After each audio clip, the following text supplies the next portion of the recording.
Over the years, there have been many records of ghosts who still seek revenge for the injustice of what happened in the ending of their life, especially if their life ended prematurely at the hands of their perpetrator, where these restless spirits still seek justice and on many occasions will either haunt the environment where they were murdered or haunt the individual who brought about their early demise.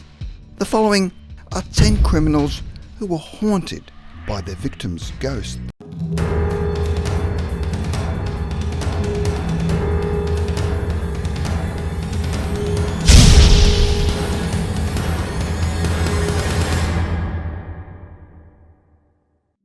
Number 10. Mark Bridger. Mark Bridger was a man known to spend his days drinking and watching indecent videos and images of young children. One evening in 2012, Bridger decided to act on his impulses and drove around trying to find a young girl. Unfortunately, he stumbled across a 5-year-old April Jones, who after approaching Bridger's car, disappeared. The following day, the police arrested Bridger, where he admitted that he had killed April Jones by accident. Bridger stated that he had accidentally hit April with his car and so decided to place her body in his car before calling for help. However, police weren't falling for his story, as Bridger's memory was a blur due to alcohol consumption, and he also claimed that he did not know where her body was. A forensic expert found fragments of April Jones' DNA in Bridger's house, and police rejected his original story. They believe Bridger assaulted the child before taking her life and discarding her remains. Bridger was found guilty and was sentenced to life in prison. A fellow inmate states that Bridger sees tortured visions of April Jones and says that a ghost regularly appears in their cell at night. Number 9. Jose Ferreira. In 1982, when Jose Ferreira was 17, he went to a party where he met 13-year-old Carrie-Ann Jopek. The two shared a joint when she asked him to come down to the basement. As the two walked down the stairs, Carrie had second thoughts and told Ferreira, "I don't know if this is a good idea." Ferreira responded, "You're going downstairs," and he pushed the girl down the steps. Ferreira saw the young girl's limp body before realising she'd broken her neck. However, this didn't stop Jose from having his way with her. Jose then snuck her body out of the house and buried it under the neighbour's porch. After 17 months, the body was discovered. However, police were left baffled and had no leads. The case remained unsolved for years. However, all during this time, Jose was being haunted by Carrie's spirit. So much so that after 3 decades, he went to the police and confessed to her murder. Number 8. Ah Fong. In 1999 in Hong Kong, 3 members of a secret triad gang society, including 3 men and a teenage girl, captured a young woman by the name of Fan Man Yi, claiming she owed them $20,000. The men spent a whole month tormenting Fan Man Yi before she eventually died from her injuries. Mysteriously, the young teenage girl who had helped in the crime started suffering from terrible nightmares and stated that she kept seeing Fan Man Yi's ghost. The teenager was so traumatised by the haunting that she called the police and reported the crime. At first, the police didn't believe her and assumed the teenager's girl was delusional. They decided to check out the place where the teenager stated the crime took place and discovered the remains of a body. The gang members were quickly arrested and the teenage girl testified in exchange for immunity. The 3 men were found guilty of manslaughter and were sentenced to life in prison. Number 7. Victor AMEWUGAH.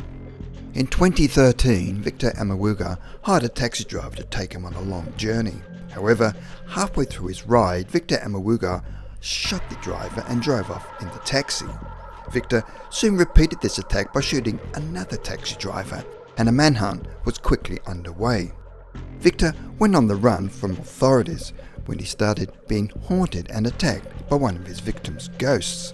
Ghosts would constantly appear in his dreams and even started slapping him while he slept, leading to many sleepless nights. The events became so unbearable that Victor AMEWUGAH eventually told a friend about what he'd done.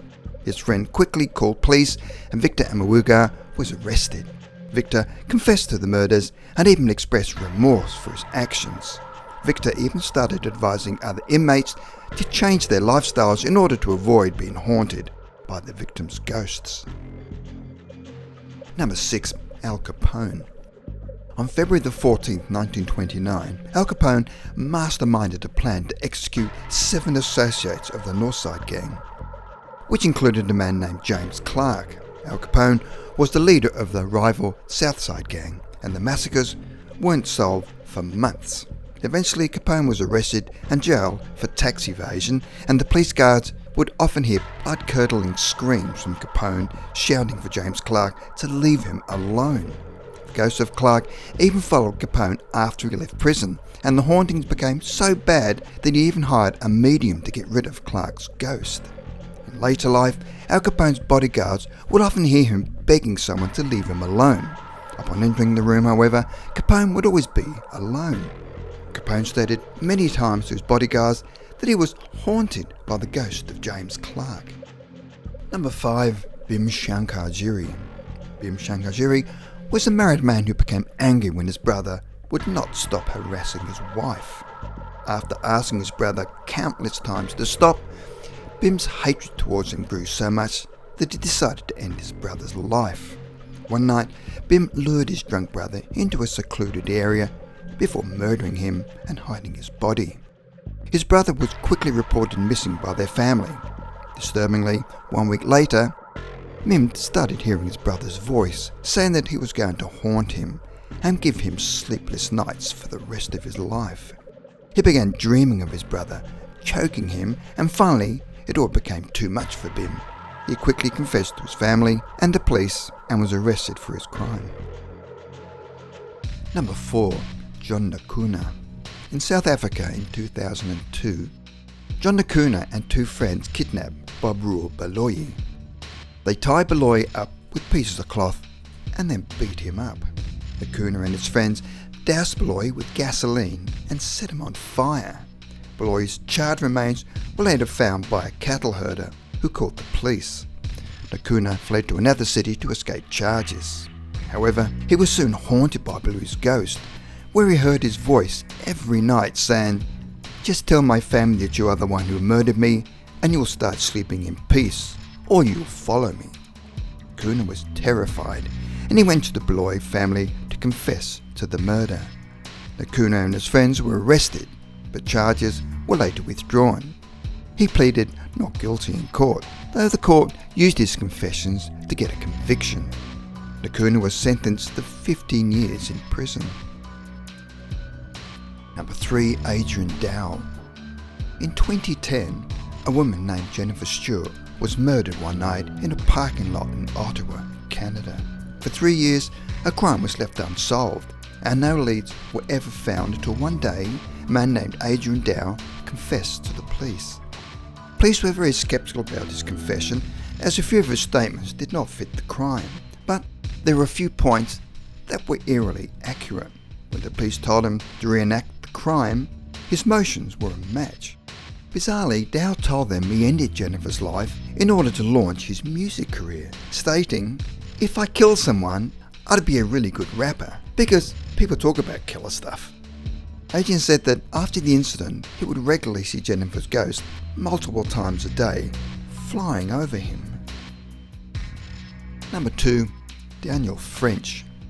In 2012, Daniel French decided to rob a house in a retirement village because he wanted easy money. Posing as a maintenance worker, he entered the home of 87-year-old Barbara Howe before taking her life. He hid her body and rifled through her belongings and stole $18 and a diamond ring, which he later discarded out of the car window. Howe's murder went unsolved for 2 years until police managed to piece together evidence that led to David French. After questioning, David eventually confessed to the murder. David apologised for the woman's death and said, "I see Miss Howe's ghost and I apologised. I feel terrible." Number 1. Terry Childs. In 1987, Terry Childs stabbed teenager Lois Segala, ending her life.